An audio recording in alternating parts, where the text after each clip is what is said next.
राम जी अपने गुरुदेव के मुख से ऐसी बात सुनकर स्तब्ध हो जाते हैं और हनुमान जी के प्रति अपार प्रेम होते हुए भी विश्वामित्र जी की बात का समर्थन करने के लिए विवश होकर कहते हैं, हनुमान तुम्हारा ये कृत्य क्षमा के योग्य। और हनुमान जी असमंजस में पड़ जाते हैं, मगर तब ही नारद जी उनके पास आकर कहते हैं, नारायण नारायण हे रामदूत हनुमान, मेरी बात सुनो, तुम राम के नाम में समा जाओ। ऐसा हो सकता है उनके नाम में समाहित होने पर परिस्थितियों में बदल लिए बहुत पर कुछ करते हैं।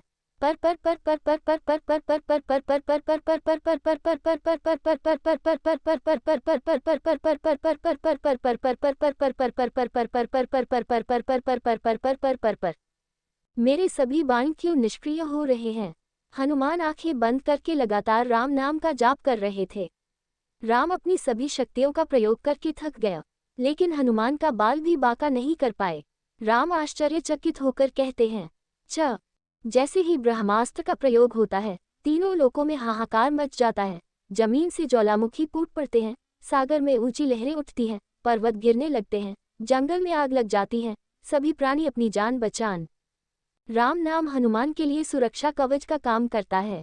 इस प्रलय और राम नाम की शक्ति को देखकर नारद ऋषि विश्वामित्र के पास जाते हैं और उन्हें सच्चाई बताते हैं। फिर ऋषि विश्वामित्र राम को उनके वचन से मुक्त कर देते हैं। इतना कहकर भगवान शिव कैलाश पर्वत के लिए लौट जाते हैं। इस वीडियो को बोलते समय कोई त्रुटि हो तो मैं क्षमा चाहती हूँ। उम्मीद है आप सभी को ये वीडियो अच्छी लगी होगी। अगर आप शिव के सच्चे भगत हैं तो चैनल को सब्सक्राइब